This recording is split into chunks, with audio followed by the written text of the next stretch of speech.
Catch up on all the live shows right here on africatechradio.com. Hi, you're listening to Africa Tech Radio. My name is Lillian, and of course, it is time for Tech on Tap. You see, in Lagos, Nigeria, traffic jam is an inevitable occurrence. In fact, if you have an appointment at 8 a.m., you should be on the road at 5 or 6 a.m., depending on the distance. Now, in 2021, I used to travel about 14 kilometers daily. That journey typically takes about 30 minutes, but I'd leave at 6 a.m. and I'd arrive at 8 a.m. with a car, not public transport, to and fro. Sometimes I'd leave my then office at 6 p.m. That's when I'm done for the day, and then I'll now get home not earlier than 8 or 9 p.m. Now imagine if I use public transport. That one now, I jump bus from year to year to year. It was a drag. That was my reality for months. And that doesn't seem to be the case these days, because people are now flexing. They're flexing not because of something happened positively. Something positive happened in the environment, in the country, in the state, and made traffic reduce. No. Fuel was increased. That's the fuel price. It was hiked. Fuel is currently sold for about 617 naira per litre, and they used to be below 200 naira. E-cab drivers are lamenting. Car owners are packing up to take public transport, and this has reduced the number of vehicles on the road, which has in turn decreased the traffic congestion experienced daily. I leave my office now and I get to the house very, very, very fast. No single traffic on the road. I'm like, what's in the happen? This is not how it was before, right?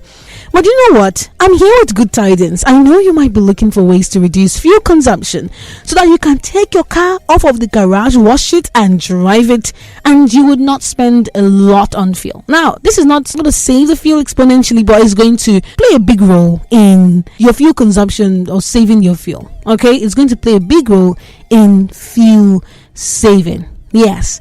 So I'm here with some tips, and I'm going to start with high speeds. I know we like the drive, Batman. You like the thrill of the speed. They say speed thrills, but let me tell you something, it kills. But that is not what I'm talking about, right? If you are always, blowing speed, that's what they call it. They say they blow speed. If you're always driving in high speed, your vehicle will take some more fuel. So you have to stick to the speed limit. Some vehicles, or most vehicles, are most fuel efficient between 50 and 80 kilometers per hour. Now, when you go faster than that, it burns more fuel. For example, at 120 kilometers per hour, you use about 20% more fuel than at 100 kilometers per hour. You see? So avoid constantly speeding up and slowing down, speeding up and slowing down. It uses more fuel on the highway. So you should consider using cruise control when it's safe to do so. Also, let your speed decrease a bit when you're going uphill, and then you pick up speed as you go downhill. All right? Now, another one I have to tell you is that, I don't know why people drive and it's fender to bumper kind of situation. Like you're behind me like this. You are more prone to accidents than those who keep their distance and try to anticipate traffic. So that's another way to conserve fuel. Look ahead while you're driving. Keep a safe distance from the car in front of you.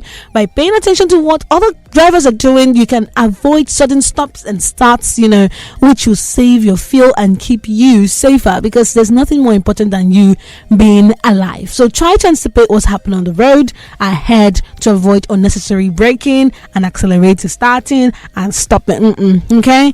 When you see traffic slowing down, you take your foot off the gas and let your vehicle coast to slow down naturally. Using the brakes wastes fuel. All right. Now, when you're driving in the city, try not to stomp on the gas pedal so hard. Gradually ease into acceleration. Take about 5 seconds to reach 20 kilometers per hour from a complete stop. Now, I read somewhere they said, imagine that there's a cup of coffee on your dashboard and you don't want to spill it. That is how you should drive when you're driving in the city. Another tip I have to give you is, See, some people, when they want to come outside, they want to show that they have car. Oh, I have a car. Hi. And they're driving out, they're seeing a girl. They'll say, are you going my way? And the girl will say, no, I'm not going your way. I'm actually going the opposite direction. And you say, don't worry. Starboy day for you. I will carry you, go where they go. And you have a dry cleaning, your dry cleaning to pick up. You have shopping to do. You have some errands to run. And you're supposed to start with your dry cleaning, which was the next street, right? But because you have carried a girl and you want to call it a number, you're not going to carry another route and pass. So don't make unnecessary stops, especially when you know that you don't get money like that and you're trying to save your fuel. Even if you have money, you still want to conserve fuel. Okay? And also try to combine trips. So if you know, just like I gave a tip when I was telling you on how to save your unit so that you would not pay too much tariff, I said that you should wait till like a weekend to wash your clothes. Do not wash every time it's in you come back from work and your clothes are dirty. You just say, oh, I don't like dirty clothes in my house, and then you put it in the washing machine and and every day you're washing. Do you know how many units you're wasting? So the way you wait till weekends to wash your dirty clothes, your laundry, to do your laundry, is the same way you should combine your trips, right? So when you want to run errands, write them down. I always talk about writing things down. Jot things down. Everything you need, once you're remembering them, be writing them down so that when you want to run those errands, you run them once. So if you say, okay, on Thursdays is my errand days, you plot your route. So I'm going to start with number 10. I'll move to number 15. I'm talking about the street numbers so that you won't make unnecessary trips. When possible, run errands back to back instead of making several separate trips. So you should consider making one round trip rather than several short trips. Once the engine is warm, it will operate at its most efficient. But several cold starts will increase fuel consumption even though the total mileage could be the same. Alright, so like I said, plan your routes, listen to traffic reports, avoid congested city routes with lots of stoplights. When I come to the office, I'll tell there's a turn that the map says we should take, right? But I'll tell the cabbie, I'll say, sir, can you please take this turn instead? So I realized that some cabbies, argue with me because I don't know road pass. Everybody, I don't get monopoly for road knowledge. So that one said, tell me, say, you know what? I'm not going to take this route. I'm going to take this. I said, it's not your money, like you guys always say. As long as I'm paying, I may get a car for that moment. Although I never believe that because you're the owner. But I digress. So one particular cabbie was arguing that this place is better. And I said, you know what? Let me school you. So I didn't say it to him, or that would have been very rude. So I told him, okay, pass where your mind says you should pass. And then he started driving and he took the route that the map says or said or suggested. And that's how traffic light just the traffic light stopped us like 5 times on that particular route. And if we had taken the other one, we would have gotten to our destination faster. You get? So he was doing a lot of starting and stopping, and it was really frustrating for him. And that is the time that he would have dropped me and picked another passenger. So when we're done, I said, so what is your conclusion? He said, okay, that other place is fine. I now understand. I'll say, you know what, you have coconut head. If not have coconut head, he would have listened to me. But that is just that, okay? Now, moving over to our next tip. See, it's not everything that you want to do that you take your car and say, you know what, honey, I'm driving out. Can't you take a walk? Wait into your leg. Do you have a bike? Use a bike. I'm talking about a bicycle, not a motorcycle. I will not tell you to use a motorcycle. I beg. So you know what Lillian said. Lillian did not say anything. A bicycle, right? Bicycles are for everybody, every age. You can be in your 50s and you're riding the bicycle and nobody will look at you twice. Nobody will say, what is this man doing? Bicycles are good for your body, for exercise, for everything. Also, try carpooling. During my most recent podcast on my Founders Show Back to Base, I had a conversation with Tumi Adeyemi, the brains behind the software that Lagride uses, and I asked him, I said, why do people not carpool? Why don't they carpool? I mean, where I used to live, far away, you see that compound, this out of like 5 people there, 3 are working at Ikeja, or along that road. The 3 of them have cars, and the 3 of them will drive out 1, 2, 3. They don't have any other stop. They go from office to house, house to office. But instead of them to consider carpooling, they rather drive individually, one after the other. And I actually wonder what is the motivation behind this. Then I suggested, okay, maybe it is because, having your own vehicle gives you rest of mind. You can actually dash off to anywhere at any time. So they don't want to be waiting. Oh, this person is picking me, or I'm picking this person. They don't want anybody to wait on that. I understand that. But even if it's like 2 times a week or 3 times a week, when they consider carpooling and splitting the bill for fuel? I don't understand it, and maybe one day I would. So if you can, carpool to reduce your driving. Right? If there are people who always jump buses around your area, you can gather 2 of them or 3, because of course I like it when 2 people are behind and 1 person is in front. That's the passenger seat, and everybody will combine their money and buy fuel. When in the morning you meet at a point, make sure you're not late. If you're late, we'll leave you. And in the evening, the same thing. I did it, and it worked for me until I decided that, you know what, I don't want to walk this distance again. So try that. Try that. Try to drive less. Try to take an alternative, like walking, especially when it's actually in the walkable distance. Try to use a bicycle and try to use public transport. There's nothing bad about using a keke or shuttle bus or BRT and now there's now the train. So if you're all about conserving fuel, that is the best way to do so. Okay, now I have seen, I don't know which event I went to, and we parked somewhere, right? The vehicle next to us, the driver was there. Obviously the owner was at the event and the driver was just chilling. So what the driver did was to wind up, and he idled. He didn't put off the car. The AC was on for the duration of that event. How did I know? Because I kept making trips to the car, because did I say car? The bus.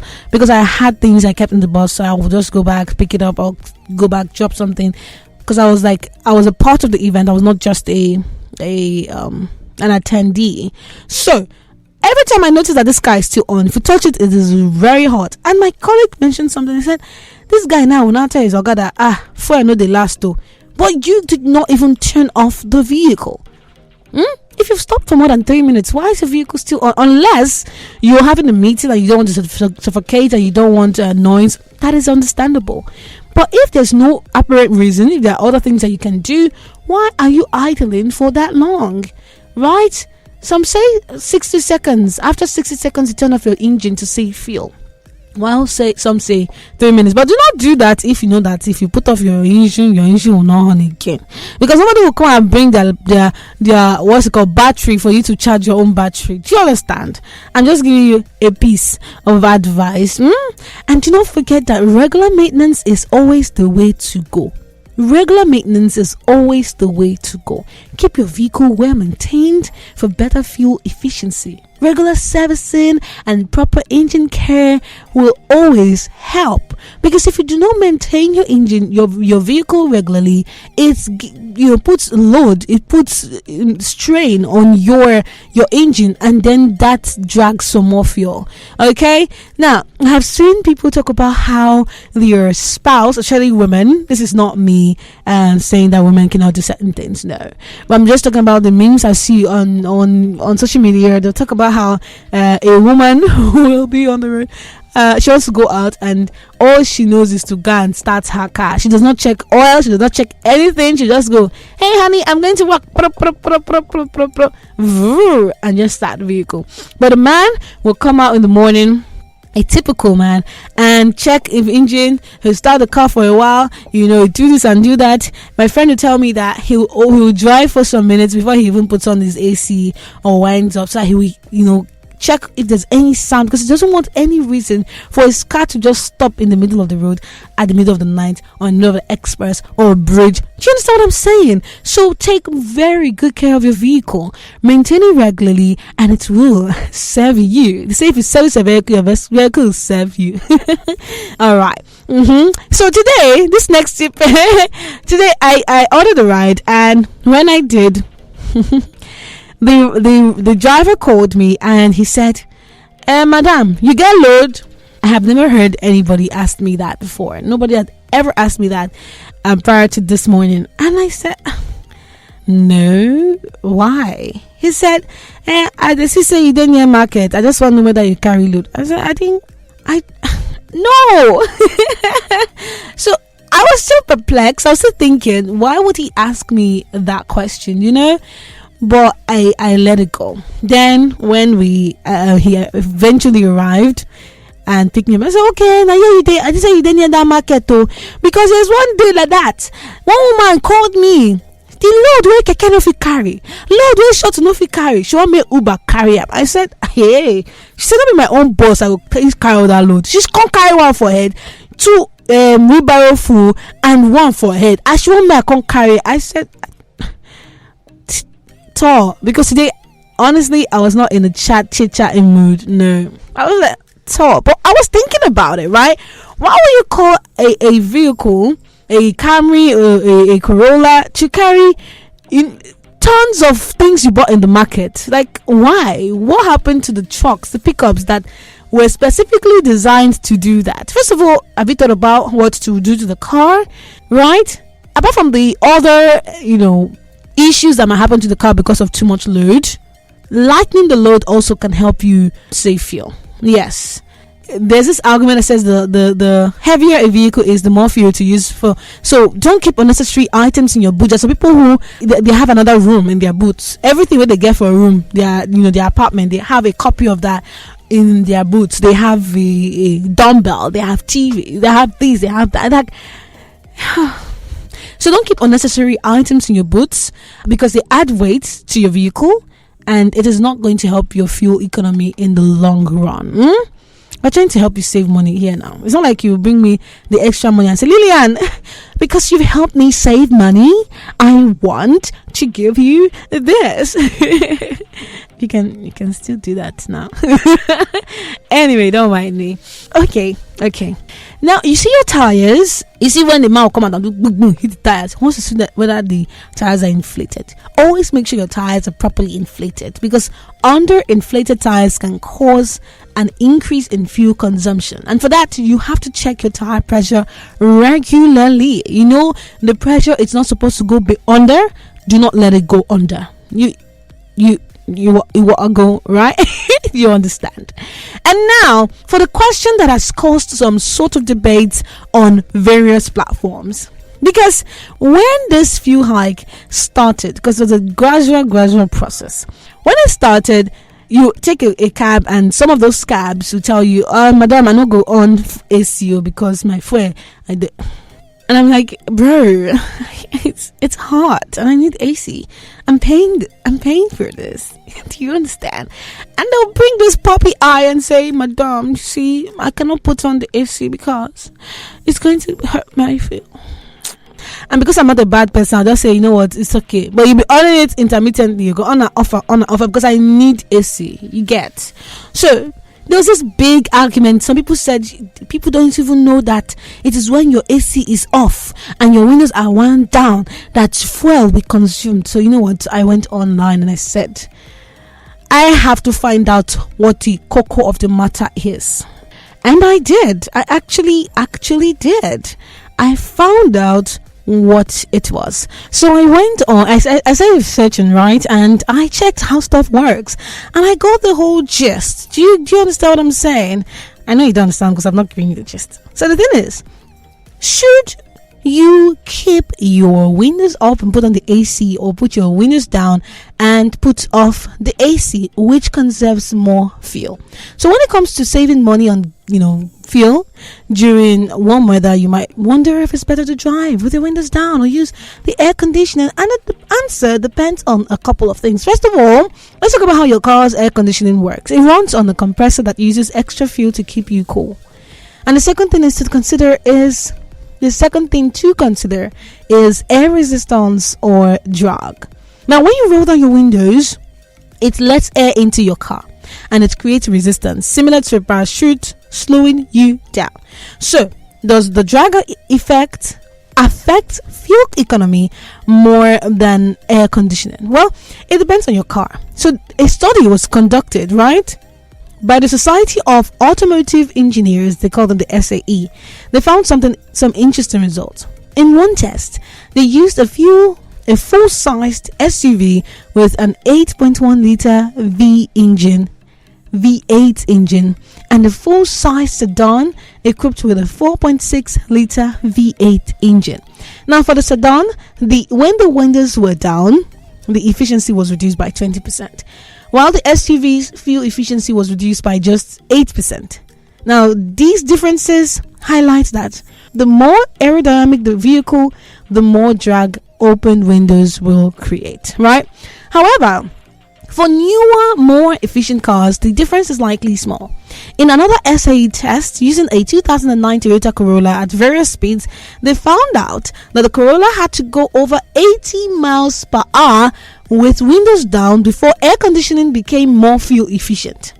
And for a 2009 Ford Explorer, there wasn't much difference above 60 miles per hour, right? So I'd say at low speeds, the researchers said that at low speeds around town, when you're just cruising in streets, it's better to turn off the air conditioning and roll down your windows. But when you go, because of course at slower speeds, your engine is producing less power and it is harder for it to power the air conditioner. But as your speed increases, the drag on the vehicle goes up exponentially. So for larger vehicles, it is best to open the windows and turn off the AC at around 40 miles per hour. But smaller cars can use the AC up to 70 to 80 miles per hour. At the end of the day, whether you choose windows down or AC, it depends on the various factors like your car's shape, engine size, and how efficient the AC is. But no matter how or whichever you choose, other practices like maintaining tire pressure and other things I've told you about, like reducing the weight on your car, can also help you save fuel. And with that, I'm going to say bye-bye. Thanks for listening, and don't forget to catch up on all the live shows right here on africatechradio.com.